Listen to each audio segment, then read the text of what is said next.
this morning, shining through the early spring.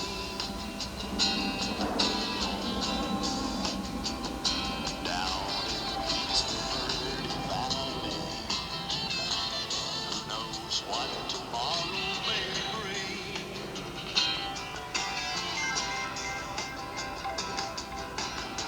Will it bring the love we need to last forevermore?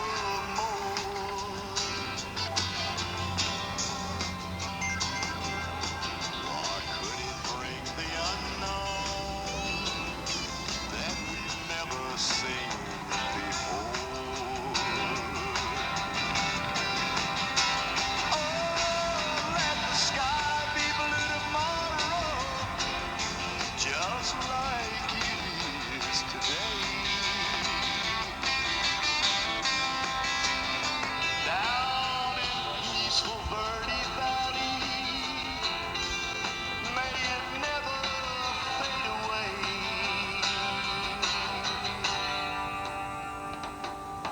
Will tomorrow bring the love we need to last forevermore?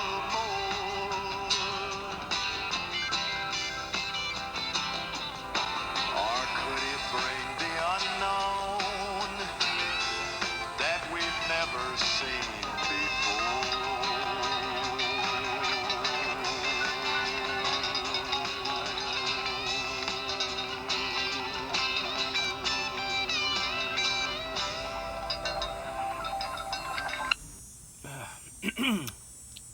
Hey there, YouTube. Hope you enjoyed the music there.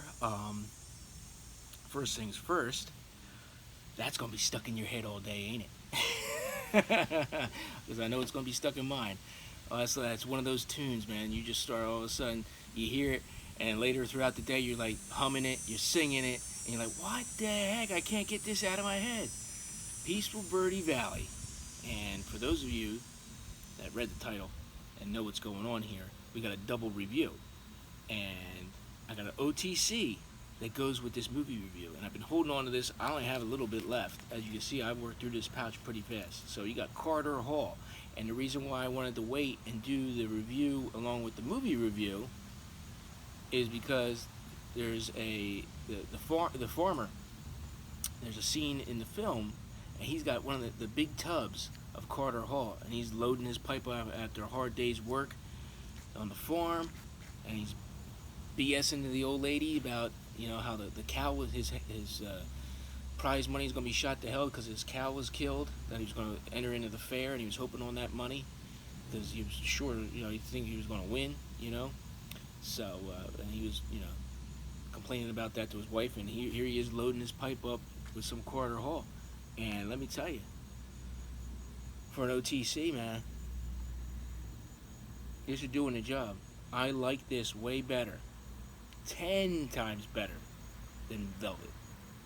Like Velvet, I gotta make a conscious effort to reach for it because it gives me tongue bite. It's just not my thing.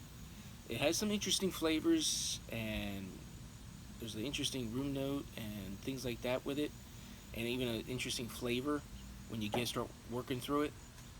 But it's just ain't my thing. I don't know. I just don't. It's okay, but I just seem to get a lot of tongue bite from it. Not this. This is smooth. All of you guys out there should know exactly what this says on the back, but I'll read it anyway. This distinguished blend of Carter Hall pipe tobacco is achieved by adhering to the high standards we set in every step of production. The attention and care paid to the selecting our tobaccos equals that of the blending and the finishing. As a result, Carter Hall pipe tobacco provides a superior consistency, and yeah, I would agree with that. This is really like an everyday, all day, no nonsense blend. Again, it's an over-the-counter blend, OTC. It's not nothing to write home about, but it's got smooth, has nice flavors and room notes, but it's like one of those things I could put this in, work around the yard, do some lawn mowing or whatever with this in the mouth, not not something like my Petersons or anything else that it requires to relax and sit down. I mean, you can work with this stuff and just not even care about it. You don't have to give it no thought. Basically, you're not looking in there and like, am I tasting vanilla? Am I tasting this? It's not rocket science. So it's just a go-to blend that the old timers used to put in their pipes and you smoke every day. This was like because again, back in the day, they didn't have all these different blends. I mean, you go, you go online now or in the catalogs, you got 20 million blends. Now, how do I know? Just because this has a fancy label with a nice picture on it, isn't the same as this one over here that's $5 cheaper or a couple bucks cheaper or whatever. They could be the same dang on blend, just with different pictures on it, and company-wise and marketing. So then it's like in the end, am I buying the same thing over and over again when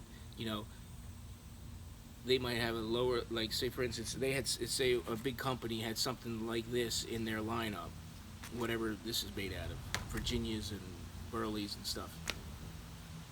They have their cheaper line, and then you have their high end. So it's like, who's to say if I don't just spend the $5 on this, I'm getting the same satisfaction for half the cost of buying their lower tier blend, right?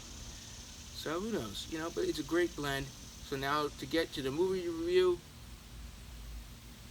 you got Kingdom of the Spiders starring the great William Shatner. Man, was he hot back in the day, man. You got Star Trek, you got Twilight Zones, you got everything, you name it. Now he's a cowboy in this, a cowboy physician. So if you like cowboys, horses, swinging the damn rope over your head and, roping the cattle, yeehaw, woo! And this movie's for you. But it's a oldie but goodie. You could probably find it out there on YouTube if you wanted to, or rent it. I have a copy of it on DVD. It's a classic for me. I grew up watching this film, so it's like it has some nostalgia to it. Like I remember watching this as a young kid and just being freaked out because who isn't freaked out by spiders? So you got these creepy crawly big tarantulas running around, killing people, spider webs all over the place. And I just remember I couldn't for the longest time, again, like in the gray matter of my mind, I said, what the hell was that movie? I didn't even know we had Shatner in it. I said, what was that movie that had, at the end of the movie, you just see the town and whatever just covered in a giant spider web. And I was like, what is this movie?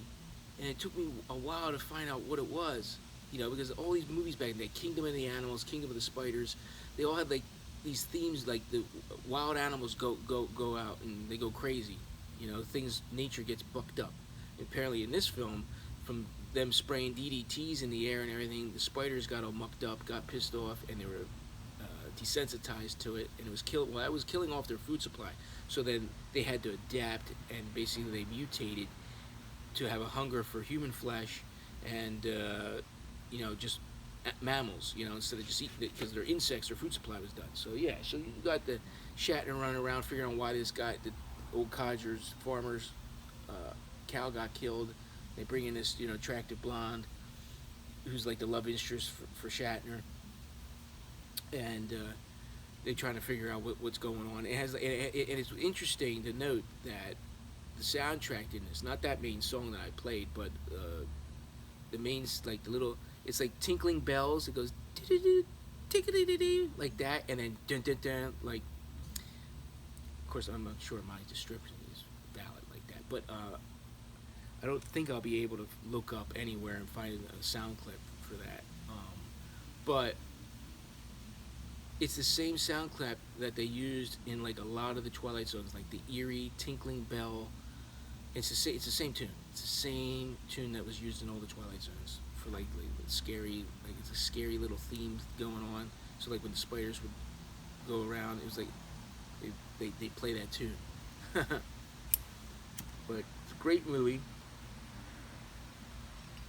There's a lot of documentaries. I just found a documentary on it with Shatner actually discussing it on YouTube. So if you want to look that up. in your spare time if you like it. So Shatner's talking about behind the scenes stuff, and he was saying how he actually put the spiders. They had to put the spiders on them, and they had like these little claws, and because they were wearing like silk shirts, the spiders would cling to their outfits better. So, and you had these in those scenes where the creepy crawlies are falling on them or crawling on them. It's real spiders. It's real spiders, and you just feel, he said you always felt like the claws digging in your shirt, and it was like very uncomfortable in there. And they actually, the hair, they actually would shed hair, and it would just make you itch, like irritate your skin and stuff. It was almost like, I guess, you know, like if you ever get like work with fiberglass or something, you know how you get that the scratchy itchies from working with fiberglass or insulation. Yeah. So that he was describing that, and then the one scene in the end where like the spiders like claw onto his face, he actually put the spider there, and he says he was bitten a couple times too by the spiders too, and he says it felt like some sort of like a bee sting or something like that, and they would, but then he did the one scene where he's falling down, and he had like the spider like half on his face, and he said something, I forget what the interview, what he said, but he said something with a cameraman. They wanted to do it in one take, and he did it, and it was perfect. But something, the guy was out of focus or some shit. He was so pissed he wanted to get up and punch the guy. But yeah, because it was like, you got this freaking creepy crawly. They put like the gum, I guess, the spirit gum, I guess, like they use for prosthetics, and they stuck the spider to it on his face, and he tried to get it, and it was like he came busting out of the room with all the spiders on him, and then lands on the ground with the one thing stuck to his face. Now I'm not sure if they had to reshoot it and he still did it, or it was lost footage. I forget what he said. But I thought that was pretty neat, interesting, little side note. But I mean, it's one of those classics that you always go back to and you can always enjoy it, and it has that catchy tune. And when you watch the movie, it just like gets stuck in your head all day long. Verde Valley. So, hope you enjoyed this double review of Corridor Hall and Kingdom of the Spiders. So, yeah. Hey, check it out. Check them both out if you haven't already. So, until we do it again, my friends, remember, let's set sail.